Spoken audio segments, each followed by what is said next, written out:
Herkese merhaba, ben Akmaral. Bugün size sadece 10 TL harcayıp çok eğlendiğim deniz maceramı anlatmak istiyorum. Burası Silivri sahili. Buraya gelmek için bayramın 3. günü yola çıktım ve bayramda metrolar, otobüsler ücretsiz olduğu için 0 TL ile buraya ulaştım. Ve buradan biraz ileride Silivri plajı vardı. Oraya doğru ilerlerken böyle bir yerle karşılaştım ve bir anda ne oluyor, Adana'ya mı geldim diye şaşırdım.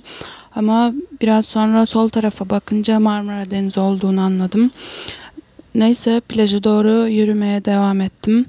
Ve orada böyle bir kalabalıkla karşı karşıya geldik. Burası çok kalabalıktı. Burada denize girmek istemiyordum.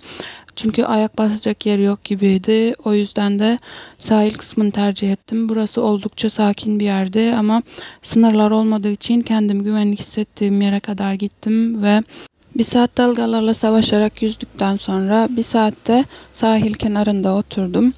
Bu arada plaj kısmında kabin ve lavabolar da vardı ve duş ve kabin sadece 1 TL'ydi ve İstanbul kartıyla da giriş yapabiliyorduk.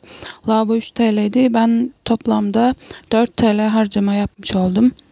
Neyse deniz keyfinden sonra bu güzel manzara eşliğinde yürürken simitçi gördüm ve simitler 6 TL'ydi.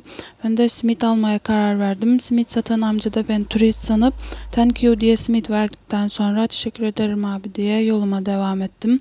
Ve tam da eve gitmeye karar verirken benim planımı burası bozdu. Burası çok güzeldi. Burada da dolaşıp biraz gezindikten sonra resim çekinen kızlara beni de çekebilir misin dedikten sonra böyle bir poz vermişim.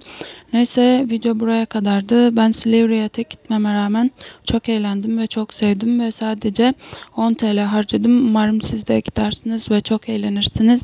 Kendinize iyi bakın.